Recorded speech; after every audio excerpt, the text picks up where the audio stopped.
pelecehan seksual ya. Ini seperti gunung es. Kirimkan minta maaf ya foto alat kelaminnya ke pacarnya itu. Kasusnya masuk dalam kategori terkait dengan korban anak maupun berita bahwa ada anak SD yang dilecehkan.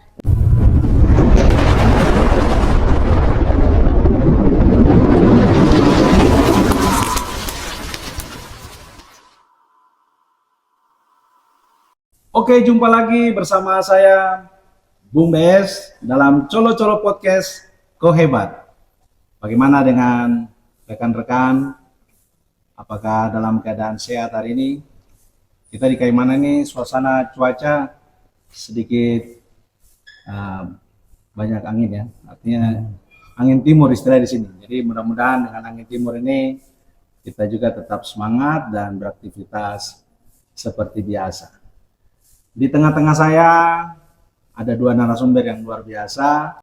Nanti mereka akan memperkenalkan diri. Mungkin saya mulai dari kiri saya. Silakan Bang, kira-kira memperkenalkan diri. Oke, baik. Ini sebutannya apa ini? Sahabat Colo-Colo atau? Ya, sahabat Colo-Colo Podcast. Untuk sahabat Colo-Colo, saya perkenalkan diri. Nama saya AKP Bobi Rahman, STRK SIK. Jabatan sebagai Kasat Reskrim Polres Kaimana. Oh, Abang ini kerja di Kepolisian Republik Indonesia. Terima kasih Bang sudah datang ke sini. Sama-sama. Ya, siap. Ini di samping saya ada cewek cantik ini. Ya, mungkin bisa kenalkan diri. Ini dengan Bing siapa ini? Halo sahabat Colo-Colo, perkenalkan nama saya Golda Miyarwaroyi. Saya dari Karang Taruna, Ketua Bidang Perlindungan Perempuan, Anak, dan Fakir Miskin.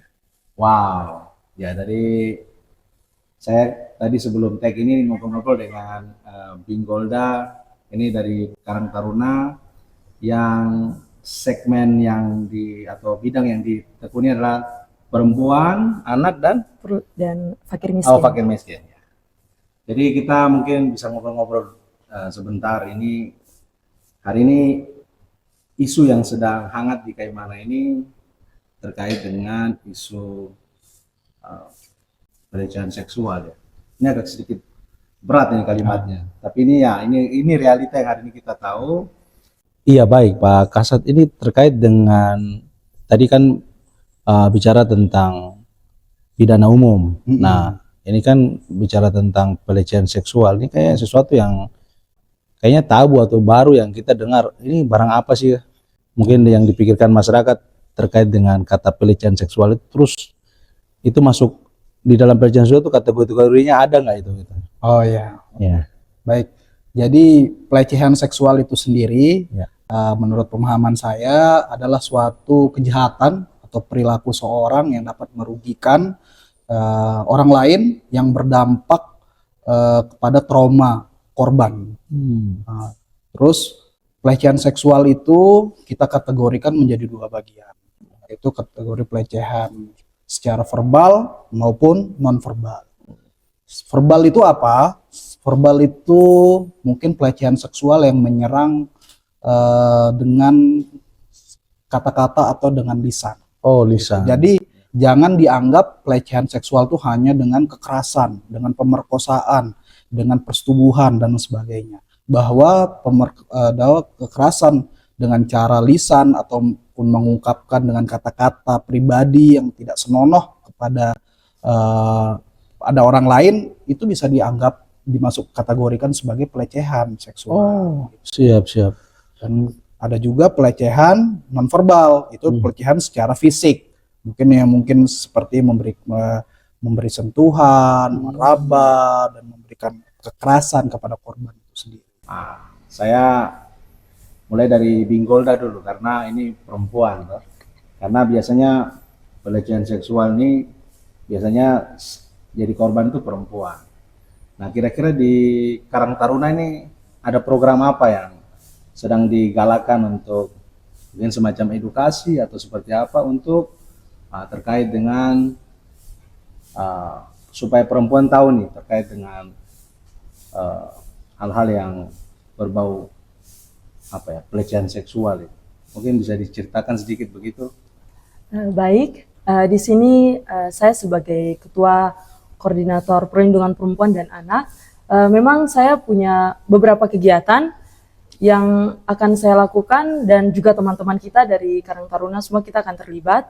Ini mulai dari ketika kita pelantikan, di situ saya sudah memang menyampaikan kepada teman-teman semua bahwa kita akan melakukan kegiatan yang dimana ini lebih berfokus kepada sosialisasi dan juga kita akan mengedukasi baik itu kepada perempuan dan juga anak-anak. Nah, dalam hal ini saya memang tadi saya baru membawa undangan ke salah satu sekolah. Di sana saya ingin melakukan sosialisasi dan juga bersama teman-teman semua, karena mengingat bahwa di Kabupaten Kaimana ini cukup banyak kasus kekerasan yang terjadi, baik itu terhadap perempuan dan yang paling banyak itu terhadap anak. Sehingga hal ini saya rasa bahwa edukasi yang paling baik itu kita lakukan tuh kepada anak-anak sekolah, karena mereka lingkupnya tuh lebih kepada pergaulan mereka. Sehingga ketika kita berhasil menyampaikan edukasi, sosialisasi itu sampai kepada anak-anak ini.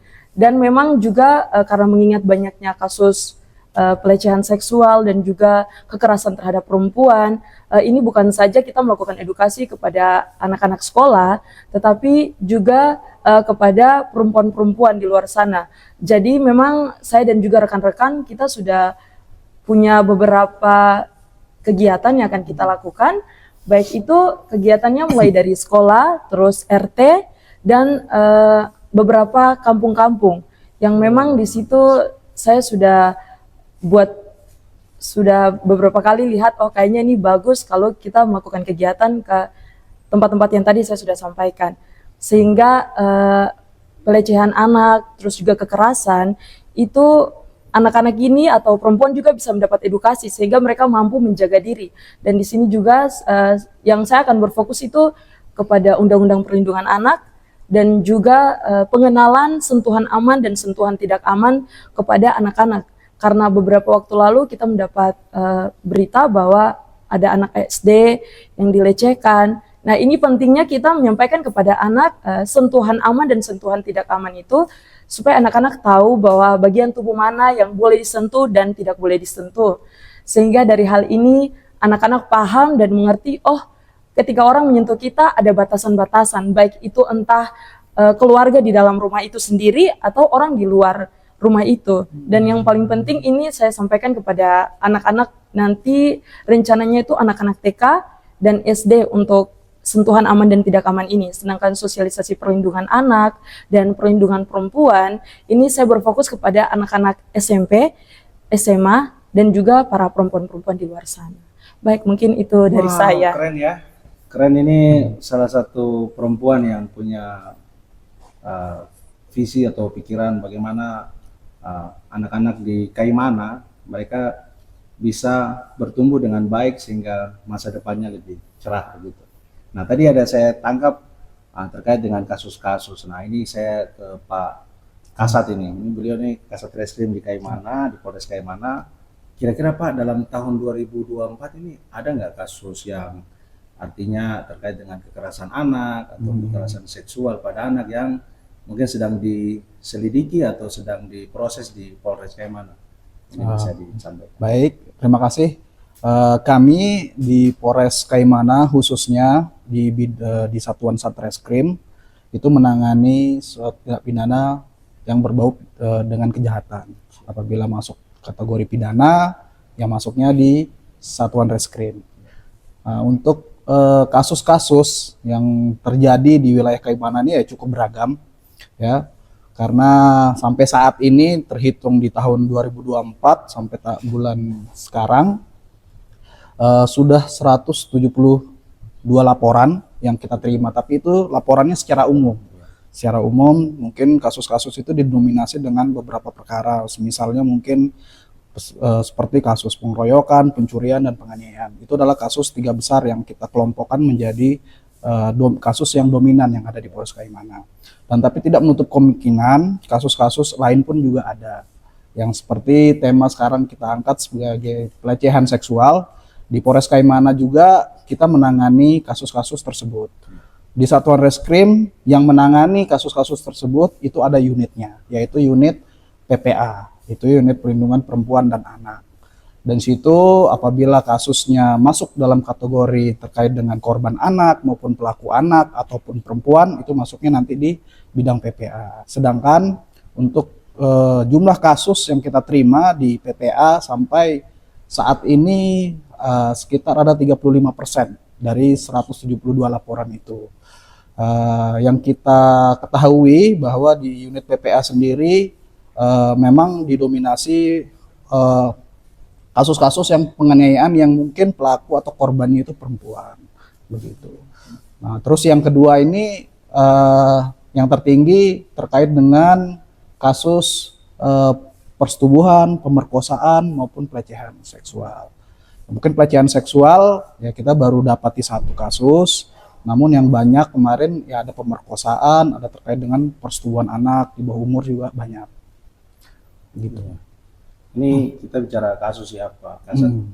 Ini kalau seandainya nih orang bilang korbannya anak-anak, terus pemerkosaan tadi, terus ada persetubuhan, ya itu kira-kira ini kalau supaya warga Kaimana tahu bahwa hukuman yang paling berat itu nanti sampai hukuman apa itu Pak?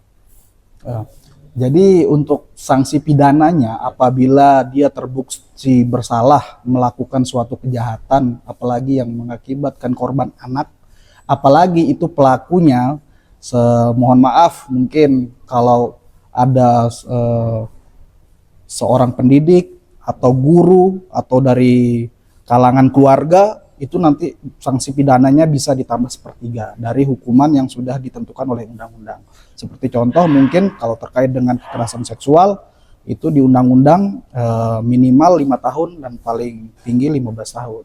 Dan apabila pelakunya dari salah satu keluarga sendiri ataupun wali ataupun tenaga kesehatan, tenaga pendidik, itu bisa ditambah 1/3 dari hukuman yang sudah ada dari undang. Jadi cukup berat sanksi ya? Pidananya. Iya, 15 tahun. Saya membayangkannya 15 tahun kita dalam hukumannya cukup berat. Nah ini seringkali tuh yang saya ikuti di dalam berita-berita, mungkin ini untuk Binggolda atau dengan nanti Pak Kasat juga bisa sampaikan. Ini biasanya dalam kondisi mabuk atau di bawah pengaruh miras, sehingga terjadilah kejahatan-kejahatan seksual ini. Artinya bisa jadi juga ada itu yang saya dengar kabar tapi tidak tahu betul atau tidak, itu sampai anak kandung sendiri juga dilakukan karena mungkin dalam posisi tadi di bawah pengaruh minuman keras. Nah, ini kan apakah nanti ketika di dalam proses hukum itu nanti anak itu akan ini enggak ya kira-kira? Artinya dijadikan saksi atau seperti apa, ataukah cukup dengan minta keterangan dari orang tua atau seperti apa begitu? Kalau untuk penanganan sendiri di Polres Satuan Reskrim itu kami juga kalau terkait dengan korban anak ya yang kategorinya masih umur dikategorikan anak, itu kita ada cara-cara kita dalam menangani pemeriksaan seorang anak. Itu tidak kita samakan terhadap pemeriksaan kepada mungkin korban dewasa ataupun pelaku dewasa. Seperti contoh mungkin kan kebanyakan anak apabila sudah mengalami suatu kejahatan seksual itu pasti dia mengalami trauma secara psikis maupun mental. Nah, di situ kita harus menyadari itu. Bagaimana kita bisa mendapati suatu hasil atau keterangan ya ataupun alat bukti untuk menggali informasi tersebut, baik itu mungkin dari saksi dari keluarga ataupun anak itu sendiri. Nah, kalau untuk pemeriksaan anak sendiri, kita di unit PPA itu sudah mempunyai SOP atau prosedur, standar operasional prosedur yang sudah ditetapkan ya, yang sudah ditetapkan oleh undang-undang ataupun peraturan Kapolri bahwa dalam pemeriksaan anak kita harus seperti mungkin kita menyediakan ruang konseling terlebih dahulu, dan apabila laporan itu masuk dan istilahnya korban itu terdapat anak, kita juga berkoordinasi dengan Dinas UPTD PPA dalam hal ini untuk membina pendampingan dari korban anak tersebut. Karena kita ketahui bahwa ketika kita menggali lebih dalam informasi kepada anak, itu yang menurut pengalaman kami, menurut pengalaman saya yang sudah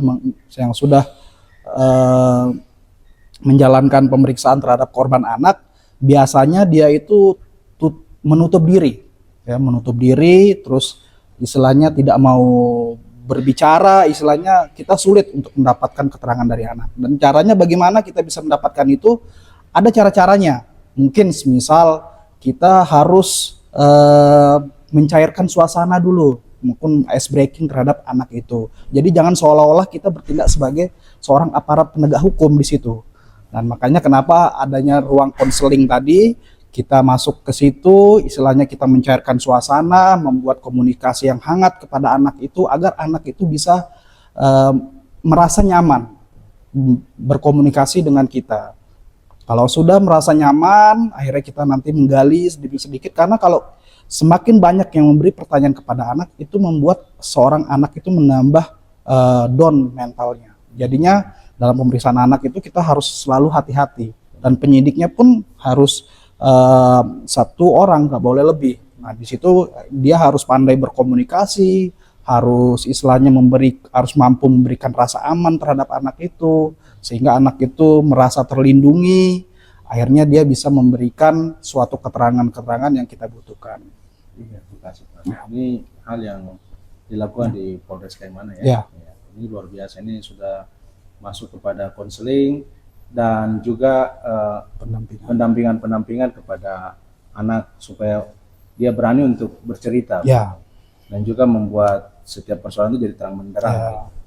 Nah, saya ke Golden ini Karang Taruna, wah ini punya koordinator perempuan terus muda lagi. Nah, ini kira-kira program yang besok dilaksanakan ini direncanakan dari setiap kegiatan MOS atau bagaimana? Atau setiap berapa bulan ke sekolah-sekolah gitu, mungkin supaya teman-teman Colo-Colo Podcast juga tahu, sahabat Colo-Colo Podcast juga tahu terkait dengan agenda ini. Siapa tahu ada yang mau ikut bareng-bareng ke sana untuk mengedukasi. Baik, terima kasih. Jadi rencana kita bakal melakukan sosialisasi. Kenapa saya pilih MOS? Karena ini anak-anak dari SMP masuk ke SMA, SD masuk ke SMP. Nah, ini bagus sekali karena anak-anak ini mereka kan adanya transisi kan. Nah, jadi ketika kita masuk dengan membawa sosialisasi, edukasi, yang mana memang saya rencana itu sosialisasi ke SMA pas MOS itu supaya anak-anak tahu tentang Undang-Undang Perlindungan Anak, karena kebanyakan itu anak-anak SMA, baik itu entah mereka jadi korban atau jadi pelaku, kadang-kadang mereka juga tidak mengerti dan paham tentang undang-undang yang melindungi mereka, itu mereka belum paham, sehingga kenapa edukasi itu penting, supaya mereka tahu, oh ketika mereka mengalami kondisi yang tidak menyenangkan, yang merugikan diri mereka itu, mereka tahu, oh bisa mengadu ke siapa, atau bisa melakukan tindakan-tindakan apa saja. Misalnya ketika dia mengalami pelecehan seksual, apa yang harus dilakukan? Pertama, dia harus berani untuk berkata tidak dan menolak. Kedua, dia harus berani untuk melapor kepada orang dewasa atau orang yang dipercayakan. Nah, sehingga ketika kita mengedukasi anak-anak ini, mereka sudah tahu nih, oh apa saja yang harus saya lakukan ketika saya ada dalam situasi yang merugikan diri saya sendiri. Nah, hal ini penting juga bagi tidak saja kepada anak-anak SMA, tapi juga kepada anak-anak SMP. Dan yang paling penting yang kita akan lakukan ini sangat penting karena kita mengingat bahwa kondisi Kaimana sekarang ini tidak aman. Ya. Karena banyak sekali anak-anak yang mengalami pelecehan seksual. Kalau banyak orang bilang, kenapa itu semakin banyak kita melakukan edukasi, semakin banyak orang yang melapor. Sebenarnya itu adalah suatu keberhasilan. Karena kebanyakan masalah yang kita lihat itu dia seperti gunung es. Sedikit saja yang nampak di atas, tapi banyak di bawah yang tidak nampak. Nah, lewat edukasi-edukasi yang kita lakukan ini, saya mengharapkan edukasi-edukasi ini berhasil dan sampai kepada anak-anak, sehingga mereka mempunyai rasa kepercayaan diri untuk melakukan sebuah tindakan dan melapor. Sehingga anak-anak ini tahu cara melindungi diri mereka sendiri. Nah, ini tuh sangat penting buat saya, sehingga kenapa saya kemarin itu ada tanya beberapa sekolah-sekolah yang, karena memang ada beberapa sekolah-sekolah yang sudah selesai melakukan MOS dan ada juga yang belum. Nah, sehingga sekolah-sekolah yang belum melakukan MOS ini, saya menyurati mereka untuk meminta kesediaan waktu dapat mengisi edukasi dan materi di sela-sela MOS mereka. Dan juga memang di sini saya tidak hanya jam MOS, tetapi saya rencana ketika saya pulang kegiatan nanti, karena saya mempunyai kegiatan yang lumayan padat, jadi ketika balik nanti entah itu bulan Agustus, rencananya tidak hanya ke anak-anak saya, tapi saya nanti berfokus ke beberapa RT-RT yang memang saya lihat bahwa dampak dari kekerasan seksual yang mereka hadapi itu ada. Ada beberapa yang RT-RT yang saya sudah memang garis bawahi, yang nanti saya dan teman-teman akan mengunjungi RT-RT itu. Jadi kita memang dari Karang Taruna sudah mempunyai beberapa agenda-agenda yang baik itu ke sekolah dan juga ke masyarakat. Sehingga tidak saja anak-anak sekolah, tetapi masyarakat secara luas, baik itu anak-anak yang sekolah dan yang tidak sekolah itu, kalau bisa mereka semua mendapat informasi tentang perlindungan anak, pentingnya menjaga diri mereka, supaya kedepannya mereka boleh terhindar dari hal-hal yang tidak menyenangkan bagi diri mereka sendiri, yaitu pelecehan seksual. Ya, jadi dalam waktu dekat lakukan sosialisasi ke sekolah-sekolah. Iya. Ini rencana target ini, berapa sekolah ini yang dari Karang Taruna targetkan dalam waktu dekat mau dilakukan sosialisasi? Oke, baik. Pertama itu SMTK Negeri Kaimana, itu saya memang sudah masukkan surat tadi, Ya. dan rencana itu hari Senin. Wah, Kita akan melakukan sosialisasi, dan setelah itu juga saya akan cek beberapa SMA, mungkin 3 atau 4 SMA itu dalam 2 minggu ini, kalau boleh sudah kita melakukan sosialisasi. Karena ini target saya, setelah dari SMA, nanti saya mau menuju bulan September atau Agustus, nanti menuju ke arah-arah SMP. Nah, setelah SMP baru kita masuk ke SD. Nah, setelah SD baru saya akan menuju lagi ke TK. Oh, jadi secara bertahap ya? Iya. Oh, dilakukan secara bertahap yang menyasar kepada anak sekolah, terus mungkin di RT mungkin Iya, perempuan-perempuan, benar. dan juga mungkin anak-anak yang ada di RT, dan juga ke sekolahan yang lebih kecil lagi, SMP dan SD dan TK ya. Ya. Wah, ini luar biasa. Jadi ini usul saya saja, usul saya. Berharap Karang Taruna bisa membuat satu komunitas yang di bawah bidangnya, supaya mungkin lebih menyasar, lebih apa ya, kira-kira Tepat ketika sosialisasi ternyata ada yang sudah ngalami gitu, tapi Iya. mau cerita. Nah, ini kan tadi butuh, tadi penyampaian dari Tempat. Pak Kasat, butuh tempat, butuh suasana yang pas untuk bercerita. Nah, mungkin itu ada semacam komunitas yang mungkin dikasih tidak berat begitu, sehingga mereka berani untuk masuk dalam komunitas itu, sehingga mereka bisa cerita tentang apa yang mereka alami. Mungkin kedepannya bisa Baik. Bingolda pikirkan juga ya untuk komunitas apa mungkin terkait namanya agak sedikit keren begitu, sehingga anak-anak masuk di sana mereka bisa terbuka begitu. Karena ini kan kita bicara yang tadi sampai Pak Kasat, tidak mudah untuk mereka bicara itu, karena itu sesuatu yang trauma dan lain-lain. Iya, Nah, mungkin apa trauma center, tapi kalau itu berat ya, kita Iya. cari kalimat yang pas. Nah, mungkin kembali ke Pak Kasat. Ini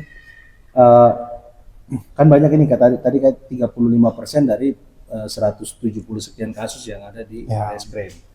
Nah, ini kan cukup banyak. Nah, ini mungkin ada banyak yang tadi seperti Bingolda bilang, seperti Gunung Es yang tidak berani menyampaikan itu karena pelakunya nanti keluarga sendiri juga. Gitu. Nah, ini kira-kira apa yang bisa dilakukan oleh korban maupun orang tua korban untuk bisa melaporkan ke Polres? Mungkin ada perlindungan khusus untuk mereka yang melaporkan, sehingga di dalam penyelesaian kasus-kasus ini betul-betul selesai gitu. Kadang-kadang kan kita melihat di Kaimana ini seringkali ketakutan-ketakutan ketika dengar kita harus ke Polres, harus melapor, harus dari sini.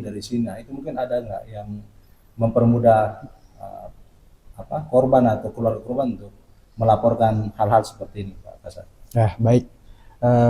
Saya tadi setuju sama pernyataan yang tadi Bang Golda yang udah sampaikan, bahwa dalam menangani suatu kasus pelecehan seksual khususnya kepada anak, ini kita harus mempunyai keberanian dulu dalam menghadapi masalah ini.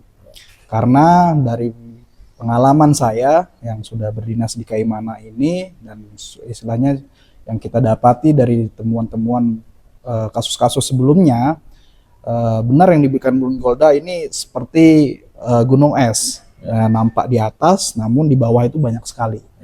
Ya karena yang pertama keberanian dari korban untuk melapor itu sangat minim. Makanya kami sangat mengapresiasi kepada keluarga korban apabila tindak pidana kekerasan seksual ini dilaporkan, begitu. Itu dapat istilahnya kami acungi jempol lah untuk itu. Karena memang yang pertama memang mungkin dari faktor kalau laporan ini yang pertama laporan ini mungkin kita laporkan kepada pihak yang berwajib, mungkin dari pihak korban, aduh identitas anak saya nanti bagaimana, mentalnya bagaimana, terus nanti mungkin orang lain itu istilahnya, oh dia udah dilecehkan, nah begitu. Gitu istilahnya jangan terpengaruh akan hal-hal itu. Kita di sini juga sudah berkoordinasi sama Dinas PPA, UPTD PPA untuk selalu melindungi hak-hak korban. Untuk melindungi hak-hak korban, seperti contoh apabila laporan itu masuk ataupun aduan yang masuk di Polres Kaimana yang menyangkut dengan korban anak, kita selalu berkoordinasi dengan Dinas PPA. Ada nanti mereka memberi istilahnya datang ke Polres untuk mendampingi korban gitu, atau keluarga pendampingan atau keluarga korban. Dan juga banyak kalaupun korban istilahnya masih berpikir untuk melaporkan ke polisi, istilahnya kan banyak nih melaporkan polisi istilahnya terlalu ribet, terlalu jelimet, apalagi prosesnya bla bla bla bla, terus mungkin pelakunya dilakukan oleh keluarga terdekat, ya tidak mau diproses secara hukum, istilahnya mau memberikan efek jerah aja, bagaimana sih, ya kan? Ya mungkin dari korban, ya kalau dari saya selagi itu korban anak, apalagi yang mengalami pelecehan seksual, itu dampaknya sangat buruk. Karena menyangkut dengan mental maupun psikis anak itu sendiri. Nah, makanya kita harus benar-benar dalam menangani kasus ini. Istilahnya kita kalau bisa ya menutup ruang untuk para pelaku itu melakukan perbuatan-perbuatan yang seperti ini, gitu. Baiknya ya harus mempunyai percayaan diri yang kuat, keberanian untuk bisa melapor ke aparat penegak hukum. Kalau emang belum berani untuk melapor, silahkan berkoordinasi nanti sama Dinas PPA. Nanti pasti Dinas PPA yang berkoordinasi. Pak Kanit atau Pak Kasat, ini kami ada masalah terkait dengan pelecehan seksual, tapi mungkin korbannya belum berani atau mungkin masih malu ingin melaporkan. Mohon petunjuknya, nanti kita berikan istilahnya cara-caranya agar hak-hak korban itu bisa terpenuhi. Misalnya mungkin tidak banyak orang tahu, istilahnya ya udah laporkan saja, istilahnya nanti proses penyidikannya nanti itu kan ada standar operasional prosedur kita dalam menangani hal-hal tersebut. Apalagi menyangkut dengan korban anak yang kita dalam hal ini penanganannya secara khusus gitu. Jadi jangan khawatir, istilahnya jangan malu, jangan takut. Kalaupun ada masalah, segera laporkan agar bisa ditindak dan memberikan efek jerah kepada pelaku-pelaku itu. Iya baik, ini tadi Pak Kasat sudah sampaikan kepada semua sahabat Colo-Colo Podcast bahwa jangan takut untuk melapor. Artinya jangan juga berdiam diri bahwa ini sesuatu yang bicara tentang masa depan anak tersebut sudah bisa dibilang diganggu atau dirusak. Nah ini bicara trauma dan lain-lain, keluarga harus berani untuk melapor ini. Bahkan kalau memang keluarga sendiri pun yang melakukan, ya ini juga supaya jangan menjadi predator Pak Kasat ya, artinya dia merasa bahwa ini tidak dilaporkan, dia bisa melakukan lagi ke anak-anak lain, keluarga yang lain. Nah ini bahaya ketika predator-predator anak ini ada, predator seksual ini ada. Nah, mereka ini kan pasti punya kecenderungan seksual yang berbeda, yang tidak normal ya dari masyarakat umum. Nah ini yang menjadi tantangan karena di Kaimana terkait informasi ini sering tidak banyak yang tahu. Artinya ketika orang beranggapan bahwa nanti hamil dulu baru urusan begitu. Nah itu urusannya pun juga tidak sampai ke Polres, hanya urusan keluarga gitu. Nah ini yang kadang-kadang kita mengajak sobat-sobat atau sahabat-sahabat Colo-Colo Podcast untuk berani menyampaikannya ke pihak keluarga atau keluarga itu sendiri. Nah, saya kembali ke Binggolda nanti mungkin sedikit ajakan juga untuk teman-teman atau anak-anak muda yang sebaya mungkin yang mau ikut gabung ya di kegiatan hari Senin besok. Iya. Hari Senin besok mungkin ajakannya mungkin ada titik kumpul kah atau langsung datang ke SMK sana untuk bisa gabung sama-sama untuk kegiatan tersebut, mungkin bisa disampaikan ke kamera. Silakan. Oke, baik. Untuk sahabat Colo-Colo Podcast yang ingin bergabung dengan kami, mungkin kita rencana itu kita tunggu dulu informasi dari sekolah. Sekolah ya. Kalau mereka mungkin bilangnya agak, misalnya kalau hari Senin, berarti kita titik kumpulnya di Pujasera. Setelah itu baru kita langsung ke TKP. Ada dress code-nya mungkin? Kayaknya kalau untuk perlindungan anak itu biasa dominan sama warna putih dan juga hijau toska. Jadi mungkin yang punya warna hijau toska atau biru, putih bisa pakai. Oke, jadi ini ajakan dari Binggolda, mungkin nanti juga memantau di sosial media ya, Iya. sosial media Karang Taruna terkait kegiatan yang akan dilaksanakan di SMTK. Iya. Nah ini kan lagi ada viral ini. Ya, Kadang-kadang ada anak-anak zaman now ini kan yang pacarnya sengaja mengirimkan, minta maaf ya, foto alat kelaminnya ke pacarnya, itu sudah termasuk bagian dari pelecehan seksual nggak? Itu ketika ada kan yang pacaran, terus dia ajak pacarnya, terus pacarnya nolak-nolak, dia kirim fotonya, terus dikasih ke pacarnya, itu termasuk bagian dari itu nggak yang verbal tadi? kalau untuk itu, selama dia mendistribusikan ke orang lain dan ke teman-temannya, istilahnya berita itu bisa menyebar kemana-mana, itu bisa masuk pidana, karena itu nanti kita larikan ke undang-undang ITE-nya. Oh, ITE-nya. Kan banyak nih modus-modus seperti itu. Ya. Istilahnya ini ada fotomu, nanti saya sebarkan, dengan memberikan ancaman kepada kamu harus kasih ini dan sebagainya. Kita sudah mendapati kasus seperti itu, dan banyak juga yang sudah kita tangani. Nah itu, selama dia sudah mentransmisikan atau mendistribusikan ke orang lain, itu bisa dikategorikan pidana. Oh begitu. Termasuk yang lagi viral juga sih, ajakan-ajakan yang menjanjikan mengi-mengi uang, ya kan? Ya. Itu juga termasuk juga bagian daripada yang verbal tadi ya. Ya, Iya, begitu ya. Kayak tidur dengan saya kasih Ya. sekian, itu kan Ya. juga bagian dari verbal begitu ya. verbal. Oh, baik. Jadi kan kalau pelecehan seksual ini sebenarnya banyak faktor-faktor yang mempengaruhi. Salah satunya mungkin dari faktor pelaku sendiri. Faktor pelaku itu kalau mereka istilahnya berniat melakukan suatu pelecehan seksual pada korbannya, itu kebanyakan modus-modusnya itu yang kita dapati dalam penanganan perkara di PPA itu, para pelaku itu dia merasa diri lebih hebat dari seorang korban itu sendiri.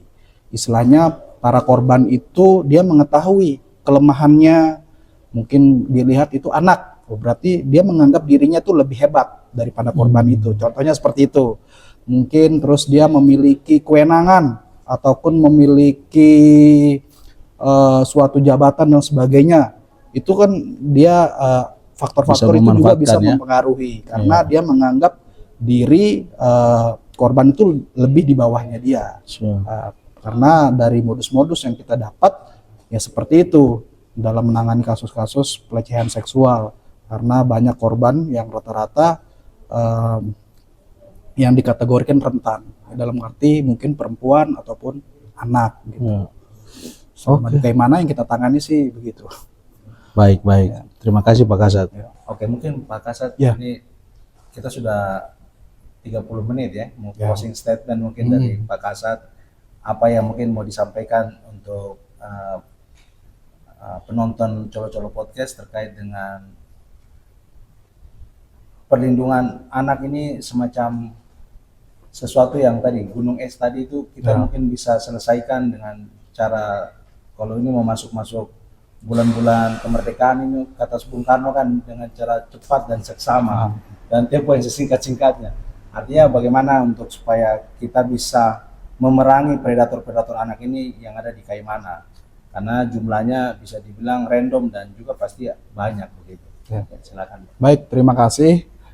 Dalam closing statement saya ini menghimbau kepada orang tua ya, khususnya pada orang tua, karena kita ketahui bahwa orang tua sendirilah yang langsung bersentuhan kepada anak itu sendiri.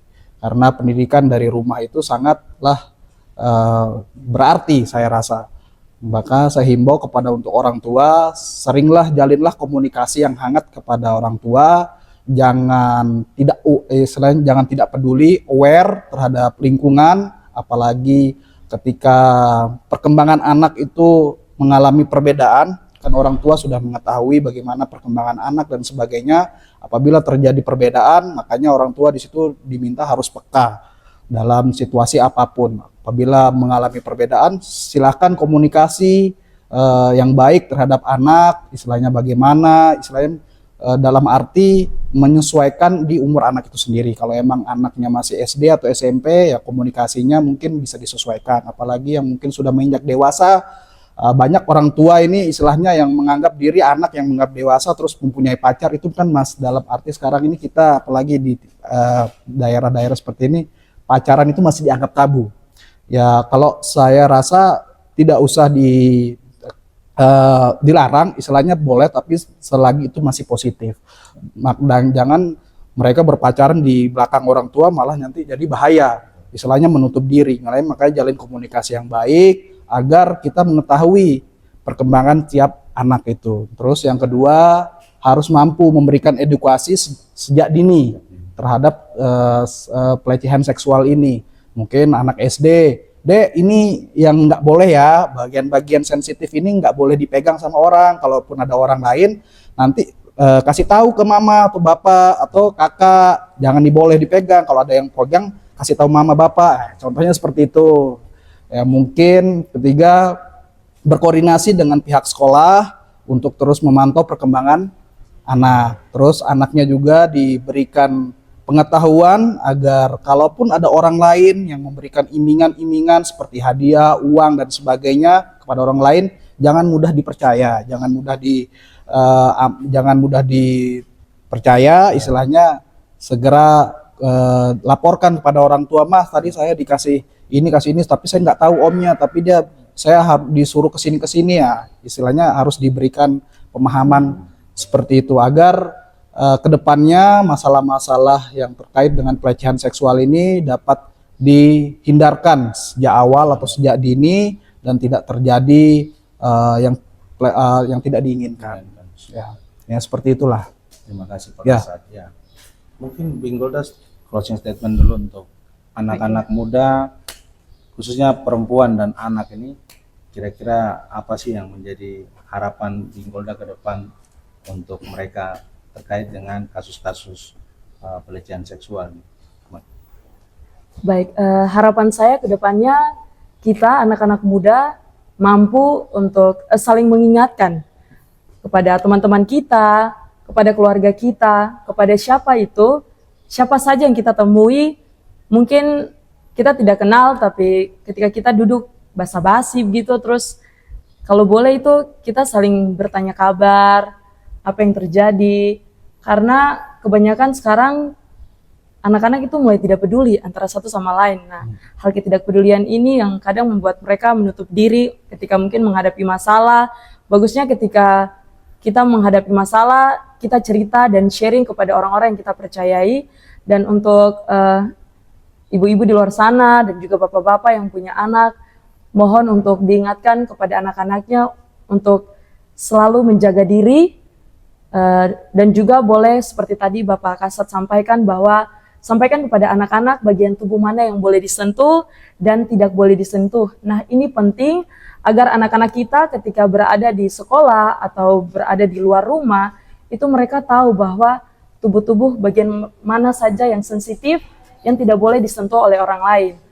Saya juga ingin menyampaikan pada teman-teman semua, ayo mari kita sama-sama peduli terhadap anak-anak di sekitar kita, karena anak-anak ini adalah generasi penerus Kaimana dan Indonesia. Untuk itu kita semua harus peduli kepada anak, siapapun itu ketika mengalami masalah, mari kita jadi pelapor dan pelopor. Seperti dari Kementerian Perlindungan Anak, itu biasa bilang kalau boleh kita menjadi pelopor dan pelapor. Ketika kita melihat masalah, kita berani untuk melapor. Dan kita harus sebagai pelopor, artinya kita menjadi media atau tempat di mana orang datang boleh bercerita kepada kita. Sehingga kita boleh menjadi solusi buat teman-teman yang mungkin menghadapi masalah, mereka memiliki kepercayaan diri untuk datang menyampaikan apa yang mereka alami. Nah, untuk itu teman-teman di luar sana dan juga ibu-ibu, perempuan-perempuan di luar sana, yang terpenting dari segala sesuatu adalah percaya diri, dan juga kita harus punya kemampuan untuk mau percaya kepada orang lain yang lebih tua dari kita atau yang kita percayakan untuk menyampaikan masalah-masalah apa yang kita hadapi. Dan ini buat saya sangat penting bagi kita semua, karena lewat percaya dirinya kita untuk menyampaikan suatu masalah, itu kita akan mendapat titik terang, baik itu dari orang tua atau orang-orang di luar sana yang kita percayai. Mungkin itu dari saya. Oke, sekali lagi terima kasih Pak Kasat sama Bing Golda. Jadi harapan kita dari Colo-Colo Podcast ini bisa mengedukasi, bisa menginformasikan pada sahabat semua bahwa anak itu punya masa depan yang patut kita untuk jaga dan berikan mereka kasih sayang yang terbaik, perhatian yang terbaik, sehingga mereka mencapai masa depannya pun menjadi luar biasa. Jadi terima kasih untuk sore hari ini. Kami dari Colo-Colo Podcast mengucapkan terima kasih juga buat Hotel Grand Papua Kaimana yang telah memberikan tempat untuk kami melakukan podcast pada saat ini. Dan bagi mereka yang berkunjung ke Kaimana, jangan lupa datang ke Hotel Grand Papua karena fasilitas di sini cukup luar biasa. Jadi terima kasih sekali lagi untuk semua pecinta Colo-Colo Podcast. Kami dari Ruang Podcast sore hari ini undur diri dan kita mau bilang bahwa kita hebat. Terima kasih. Ya.